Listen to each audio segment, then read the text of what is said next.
Good morning and welcome. Glad to have you join us on Corporate Governance platform, brought to you by the Institute of Chartered Secretaries and Administrators of Nigeria, ICSAN. I am Funmi Omoburi.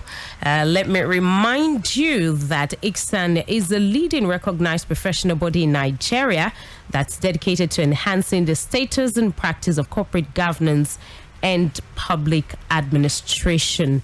ICSAN is the only professional body authorized in Nigeria to conduct examinations leading to the qualification of chartered secretaries and administrators. Today on the program, we want to look at compliance as a key principle in corporate governance. Joining us this morning is Mrs. CELINE OKOROMA-VINCENT, ACIS. She's chairman, Rivers State Chapter of ICSAN.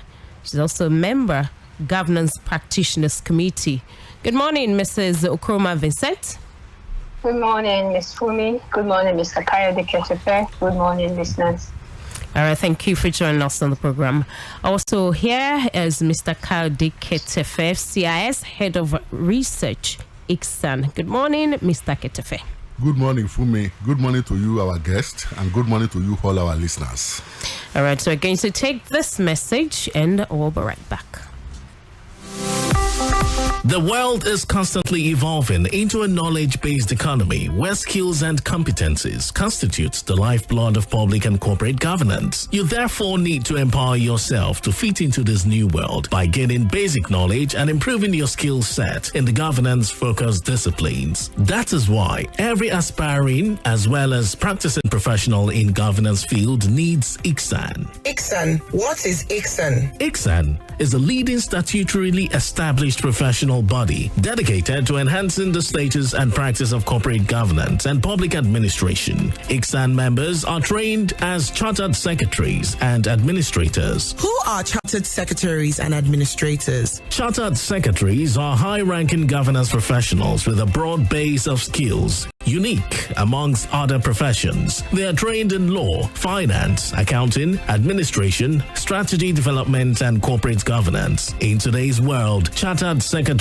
and administrators discharge a wide range of duties and responsibilities, including functioning as chairmen of companies, executive directors, non-executive directors, company secretaries, risk managers, compliance managers, board evaluators, and corporate governance evaluators. That is interesting. How then do I become a chartered secretary and administrator? Good. Go to the Institute's website, www.iksan.org.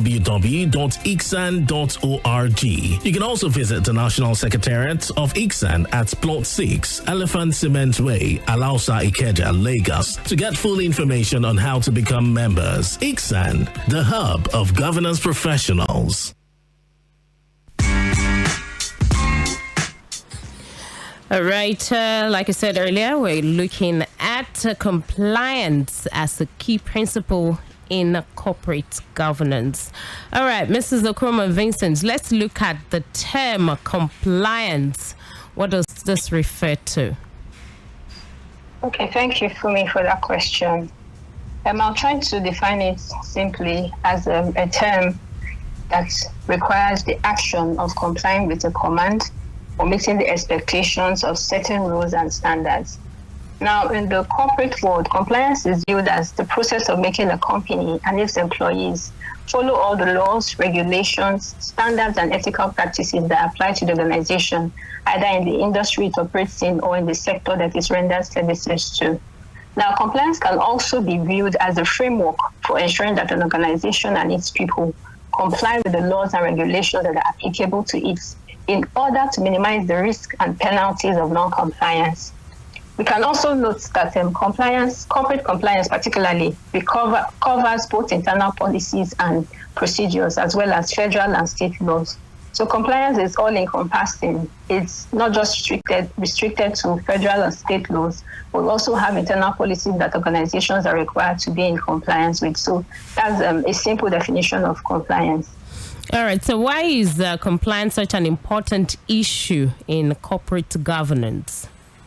This is actually a very important question because, truth be told, corporate governance attempts to really balance the interests of the company's many stakeholders So the stakeholders in the sense that the company has shareholders, the management, customers, government, and even the community at large. So the target of corporate governance basically is to increase corporate accountability, to ensure that the company management is responsible, and to also facilitate prudent management of the company while enhancing business prosperity. So it's a priority of every organization to set up frameworks and policies that ensure that the company is directed and controlled in an effective manner. Now, this governance framework can be constituted in the form of processes and policies that basically set the tone on how the business operates in compliance with specific legal and regulatory expectations. Now, the Nigerian Code of Corporate Governance 2018 embodies the core corporate governance principles and guidelines that companies are required to apply, and also report the extent of their compliance with the provisions of the code. So it's so important that compliance is basically the backbone of corporate governance, because without compliance, organizations would not act responsible and they wouldn't be accountable as well. All right, said that non-compliance can spell doom for an organization. I want you to expatiate on this statement, especially also in context of corporate governance. Yes.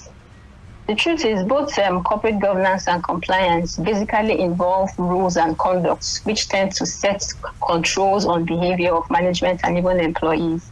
Now, these rules may originate either from internal or external sources. Internal sources in the form of policies and procedures set up by the company, or external sources in the form of legislation, industry standards, or regulations that obligate a company's response. Now, certain compliance requirements are obligatory. For example, the Company and Allied Matters Act 2020 has certain standards that companies are bound to apply in order to operate within the confines of the law. Now, these obligatory legislations have enforcement consequences for non-compliance, which could be in the form of penalties, fines, legal action, and even possibly revocation of the licenses and permits of these organizations. And the truth is, these regulatory authorities are very strict with enforcement of non-compliance. So a company that is non-compliant is definitely treading on doomed terrains. I'll give you a typical example. Even with the CAMA 2020 that was revised and promulgated, and the company's regulation, there is now an expanded list of penalties for non-compliance with the provisions of the law. So it is so important that companies have to be up and doing as regards compliance, because the CAC is even more empowered to make periodic regulations for the administration of entities in Nigeria. So it's important, particularly, companies don't need to wait till they are in default. They have to start by putting up a compliance culture, a culture of compliance, in order to ensure that the company prevents even violation of rules, which further protects the company from these fines and penalties from regulatory authorities.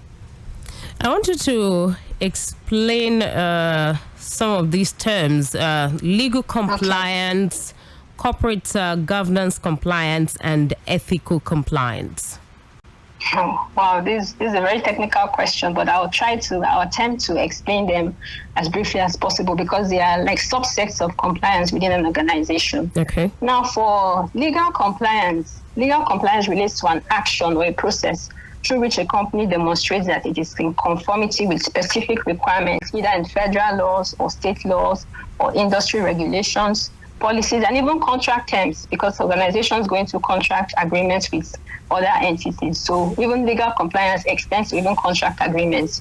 Now, I'll give you an example. Under the CAMA 2020, companies are required to have a minimum issued share capital of 100,000 for private companies and 2 million for public companies. Now, this is a new provision under the law. This provision is a legal requirement, and all companies registered under the Act are required to comply mandatorily. Now, that's for legal compliance. We will now take it a step further to look at what corporate governance compliance refers to. Now, corporate governance compliance refers to the process which an organization implements internal rules and processes intended to uphold corporate governance best practices and basically set the tone on how an organization operates. So typically for Nigerian companies, you may find that these rules and frameworks are reflected by the requirements in the Nigerian Code of Corporate Governance. So for corporate governance compliance, Nigerian companies are required to report on the extent of their compliance with the code. And this is based on an approach of apply and explain. So it's no longer just a tick box approach rather. They are now required to explain the extent of their compliance with the Code of Corporate Governance. Now we'll take it further down to ethical compliance. Now, ethical compliance, basically, before we even talk about what ethical compliance is, what are ethics? So ethics are like moral codes and values that are observed by people in an organization or even in society.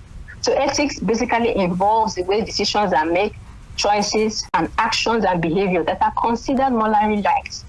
Now, the Principle 24 of the Nigerian Code of Corporate Governance requires companies to establish professional business ethics and standards that project the values of the company and also enhances the company's reputation. So the board of every organization, as required under the NCTG code, requires the boards to formulate professional business ethical standards and review these codes periodically, and also ensure that these codes are adhered to wherever their operations are all around Nigeria and even the world. And then the board is also required to ensure that their breaches are effectively sanctioned.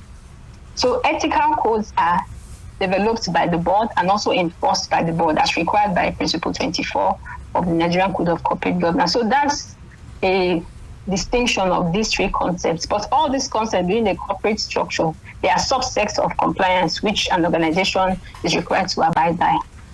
All right, before I let you go, will you say chartered secretary is sufficiently well-trained and competent to be a compliance officer or manager?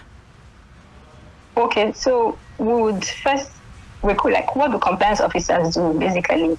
So compliance officers typically are required to be responsible for ensuring that an organization adheres to either domestic regulations or even global standards to avoid missteps and hefty fines.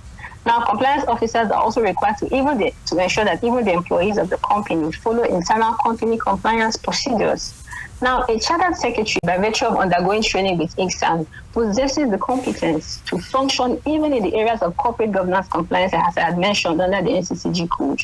Let's not also ignore the fact that continuous professional education is so important for upskilling a chartered secretary, because for you to be more proficient in carrying out emerging compliance functions, it is mandatory that you improve yourself through training, short courses, and certifications that even the Institute offers.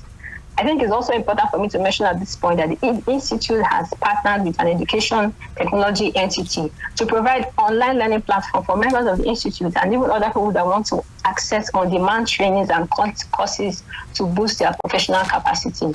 So the Institute, as an organization, provides sufficient knowledge and information for any charter secretary and even non-members to gain access to relevant knowledge to upskill themselves professionally. So I need to also mention that this particular platform is a work in progress as the courses are still being populated, but with time, we'll be able to access on-demand courses from all over the world. Thank you so much. All right. Thank you, Mrs. CELINE OKOROMA-VINCENT, ACIS, Chairman, Rivers State Chapter of IKSAN, Member Governance Practitioners Committee. Thank you for joining us on Corporate Governance Platform this morning. Thank you for me. Enjoy the rest of your day. All right. I wish you same. Mr. Ketefe, what role is the Institute playing to ensure corporate entities in Nigeria comply with the code, and what advice do you have for stakeholders on compliance? Thank you very much, Fumi. That's a very good question. Well, I think that it is remarkable that in most of the communication issues at the end of the ICSAN annual conferences and other major events, there are usually specific recommendations that are targeted at numerous stakeholders, including regulatory agencies, as well as private and public organizations. These recommendations are normally given with a view to strengthen the system and thus promote national growth and development. Apart from the recommendation in the communique as stated, the Institute also issues periodic papers which features pragmatic guidelines for all the stakeholders, both the stakeholders in the private and public governance sectors. And our regulatory agencies have also been finding them very useful. So given this background, the best advice that can be given in this instance is that the stakeholders, regulatory agencies, organizations, and individual firms should continue to strive to observe the rules of corporate governance, to comply with the code, and their due process and ethical policies on governance matters generally. They should play their part in entrenching governance principles in their organization. We should all collaborate to deepen and overhaul good governance regime in our country. for the benefit of all. Thank you very much. All right, thank you, Mr. Kade Ketefe, FCIS Head of Research, ICSAN. And that's a bit this morning on Corporate Governance Platform, brought to you by the Institute of Chartered Secretaries and Administrators of Nigeria, ICSAN. And today we've looked at compliance as a key principle in corporate governance. Join us again, same time, same station next week. That's 10:15 a.m. right here on Equity 9.7 FM. I am Funmi Omoburiu. Enjoy the rest of